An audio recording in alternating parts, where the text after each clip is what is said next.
Bienvenidos a la lección número 7 para el 14 de agosto del 2021. Soy Rodolfo Camavilca y les presento la lección de Escuela Sabática, el descanso, las relaciones y la salud. Vamos a orar.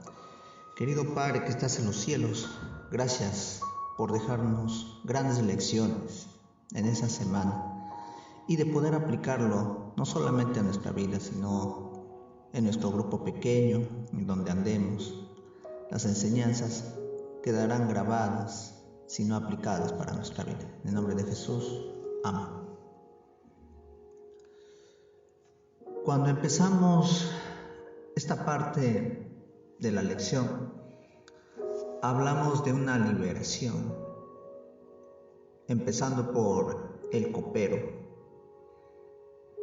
porque José pasó 2 años en prisión. 2 años que no fue nada bueno, pero cuando Faraón tuvo sueños extraños, el copero se acordó de una promesa del joven y le contó a Faraón cómo había interpretado correctamente ese sueño, y del panadero. José nunca se atrevió a ser superior a nadie, la capacidad de interpretar sueños, sino se dio todo para la gloria de Dios. En Génesis 41:16 puedes comprobar para ello. No se limitó a interpretar de sueños, sino realmente decir su significado. Faraón lo promovió a primer ministro y lo casó con Asenat, con la que tuvo 2 hijos, Manasés y Efraín. La historia de José no acabó, sino una vida totalmente llena de éxito. Si veríamos el día de hoy, una enseñanza práctica para nosotros sería el hombre que derrumbó todo y alcanzó el éxito con Dios. Al comenzar justamente el primer año del hambre, José enfrentó su pasado. Sus hermanos estaban delante de él, pero en circunstancias totalmente distintas en la última vez que se habían encontrado. En sus manos estaba el castigo y el perdón. ¿Cuál elegiría? ¿Cuál fue la base de su decisión? Esta semana tú has podido experimentar. ¿Ha habido algún cambio? ¿Ha habido arrepentimiento? ¿Debo perdonar? ¿De quién depende el perdón? Y después, ¿de quién se debe? Vamos, por ejemplo, de una familia disfuncional, porque hablando de la familia de José es un sistema importante que fue para el pueblo de Israel, pero en su caso no ayudó mucho para él. A nivel individual, realmente la satisfacción de necesidades básicas, tanto biológicas como psicoafectivas, esas son las verdaderas familias de gran satisfacción. Pero vemos esta primera base de la personalidad, de identificar al individuo, cómo va creciendo y entra en ese proceso de socializar con los individuos, en la parte de socioculturas específicas. Y en esta parte, vamos a decir, el pueblo de Israel, los hijos de Israel. Una familia disfuncional, como fue la clase de José, una familia en que tuvo conflictos, la mala conducta, muchas veces el abuso por parte del miembro de los individuos se produce continuamente y regularmente, lo que lleva a otros miembros a acomodarse a tales acciones. Y los niños se ven los perjudicados aquí. El entendimiento de tal no es normal. Las familias disfuncionales son principalmente el resultado de adultos codependientes y también pueden verse afectados en las adicciones o como el abuso de sustancias, alcohol, drogas, etc. Y esto también da origen a enfermedades mentales no tratadas y padres que emulan o intentan corregir excesivamente a sus propios padres disfuncionales. Y en algunos casos un padre inmaduro permite que el padre dominante abuse de sus hijos. Las familias disfuncionales son una realidad. Día a día va creciendo en nuestro país, a nuestro alrededor, el efecto psicosocial, la sociedad entera. La actualidad se sabe de lo más afectado en este asunto de los niños y cómo el interés de abordar este tema que realmente sufren graves y drásticos cambios en el comportamiento producto de vivir en un ambiente de cambios y efectos de la conducta. Vemos que sus hermanos no fueron nada agradables de José. Primeramente lanzándolo, diciendo una mentira a su padre, cómo se encontraban ellos, y de no tener compasión de vender a su propio hermano.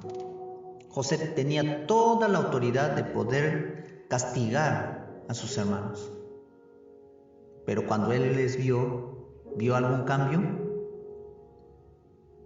Claro que les hizo caer, diciendo que no eran espías, pero José los recordaba como llenos de celos, envidiosos, asesinos y demás personas.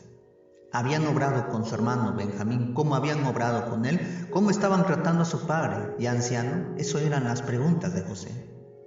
El abuso dentro de la familia es grave, pero se tiende a silenciarlo y muchas veces se silencia. No debes callar, debes hablar. Si es el momento de hablar, es momento que te puedan oír. No puedes callar mucho tiempo, eso ya lo hemos hablado en el inicio. En ningún caso se debe tolerar ningún tipo de abuso físico, sexual o emocional. Acuérdate de ello. ¿Hay arrepentimiento? Claro que hay arrepentimiento. José ya había perdonado a sus hermanos. Su historia había sido distinta si se hubiera dejado llevar por el odio y resentimiento y realmente hubiera ejecutado a los 12 o a los 11, disculpe. Pero sin embargo no estaba dispuesto a retomar sus relaciones familiares, arriesgándose a sufrir nuevos abusos por parte de sus hermanos, ignorando que José podía entenderlo. Los hermanos abrieron su corazón y mostraban su remordimiento, 21 años de remordimiento. ¿Hacia dónde vamos en nuestra sociedad? ¿Cómo nosotros podemos sentir esa paz, esa calma a través del perdón? Podemos liberarnos de muchas cargas, el abrazar, el dejar atrás el pasado. El perdón no solamente es auténtico de que Dios te abraza y dejamos atrás ello. Tenemos que dejar bien en claro a quién perdonamos y qué es lo que hemos ofendido. Perdonar es lo que nos da a Dios, pero perdonar nos libera de una amargura, de una enfermedad y de un pasado que realmente nos atormenta a cada momento y hasta en sueños nos puede seguir persiguiendo. Pero ¿de qué depende el perdón? El perdón no depende justamente de estar acusándonos o estar violentándonos constantemente, de recordar heridas abiertas. No, de eso no se trata. Se trata de decisión, de tomar y de perdonar absolutamente en ello. Y podemos decir lo que hizo Jesús en la cruz. Perdonó a pesar de todas las cosas que habían hecho y pasado en ese momento con él. Pero sin embargo, silenció las bocas diciéndole: Padre, perdónanos porque no saben lo que hacen. ¿Te das cuenta? La cruz nos da la diferencia. El pedir perdón a Dios por sus verdugos. Padre, perdónanos, porque es la excelente salvación y salud para el bienestar, para el cambio que la sociedad necesita el día de hoy. ¿Y después qué? Y después finalmente llega la reconciliación. El padre ve que realmente José no estaba muerto, está vivo. Ve nuevamente a sus hermanos, lo abrazan. Ve a su hermano menor, a pesar que realmente ya no era más grande ahora. Y ahora, ¿cuántas veces nosotros debemos perdonar? La Biblia nos muestra una cantidad, pero nosotros debemos superar esa cantidad. Como cristianos hemos fallado muchas veces y no hemos sabido perdonar, más acumular odio y rencor, pero no debe ser así. Dios nos manda que manifestemos a otros compasión, hacia otros, contemplar tu impulso realmente egoísta, engreído, vengativo, a ser manso y humilde de corazón, como fue Jesús. Al contemplar realmente la realidad, el perdón absoluto me libera de todas las cargas y aprended de mí que soy manso y humilde de corazón, como dijo Jesús. Y recuerda que Él es el buen pastor. Síguenos en nuestras redes sociales y recuerda, Dios está al control. Que Dios te bendiga, que Dios te guarde. Esto fue una razón para vivir.